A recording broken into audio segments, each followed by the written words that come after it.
ಮಹಾರಾಷ್ಟ್ರದಲ್ಲಿ ಮರಾಠ ಸಮುದಾಯಕ್ಕೆ ಮೀಸಲಾತಿ ಸಿಗಬೇಕೆಂದು ಮನೋಜ್ ಜರಾಂಗೆ ಪಾಟೀಲ್ ಅವರು ಆರಂಭಿಸಿದ ಚಳವಳಿಗೆ ಬೆಂಬಲ ಸೂಚಿಸುವ ಸಲುವಾಗಿ ಭಾನುವಾರ ಬೆಳಗಾವಿಯಲ್ಲಿ ಸಕಲ ಮರಾಠ ಸಮುದಾಯದ ವತಿಯಿಂದ ಮೆರವಣಿಗೆ ಆಯೋಜನೆ ಮಾಡಲಾಗಿತ್ತು. ಈ ಮೆರವಣಿಗೆ ಬೆಳಗಾವಿ ಪ್ರದೇಶದ ಮರಾಠ ಬಂಧು ಭಗಿನಿಯರಿಂದ ಉತ್ಸಾಹಭರಿತ ಪ್ರತಿಕ್ರಿಯೆ ದೊರೆಯಿತು. ಛತ್ರಪತಿ ಶಿವಾಜಿ ಮಹಾರಾಜ ಉದ್ಯಾನವನದಲ್ಲಿ ಛತ್ರಪತಿ ಶಿವರಾಯರ ಪ್ರತಿಮೆಗೆ ಪೂಜೆ ಸಲ್ಲಿಸಿ ಮೆರವಣಿಗೆಗೆ ಚಾಲನೆ ನೀಡಲಾಯಿತು.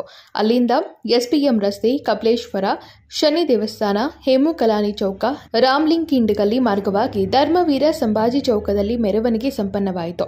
ಬೆಳಗಾವಿ ನಗರ, ಉಪನಗರ ಹಾಗೂ ಗ್ರಾಮೀಣ ಭಾಗಗಳಿಂದ ಮರಾಠ ಸಮುದಾಯದ ಬಂಧು ಭಗಿನಿಯರು ಬಹುಸಂಖ್ಯೆಯಲ್ಲಿ ಭಾಗವಹಿಸಿದ್ರು. समिती व सकल मराठा समाजाच्या वतीने हा जो मोर्चा निघत आहे, जे संघर्ष योद्धा व मराठा योद्धा म्हणून जे मनोज जरांगे पाटील साहेब जे मुंबईमध्ये जे आंदोलन करत आहेत, जे येणाऱ्या मराठा पिढीसाठी जे गोरगरीब जनता जी भरपूर अशा वर्षांनी मागासलेली आहे, जे शिक्षणात ಮರಾಠ ಸಮುದಾಯದ ವತಿಯಿಂದ ಇತರ ಕ್ರಾಂತಿ ಮೆರವಣಿಗೆಗಳನ್ನು ಹಿಂದೆ ಆಯೋಜಿಸಲಾಗಿದ್ದು ಅವೆಲ್ಲವೂ ಶಾಂತಿಯುತವಾಗಿ ನಡೆದಿದೆ. ಇಂದಿನ ಮೆರವಣಿಗೆ ಉತ್ಸಾಹಭರಿತ ಪ್ರತಿಕ್ರಿಯೆಯೊಂದಿಗೆ ಶಾಂತಿಯುತವಾಗಿ ನೆರವೇರಿತು. ಈ ಬಗ್ಗೆ ಸಕಲ ಮರಾಠ ಸಮುದಾಯದ संयोजक प्रकाश मरगाळी तृप्ती व्यक्तपಡಿಸಿದರು. हे राज्यकर्त्यांना समजून देणं गरजेचं आहे, कारण मराठ्याचा नवयुवक जो आहे तो गुणवत्तेत भारी असला तरी आरक्षणामुळे पाठीमागे पडत चालला आहे.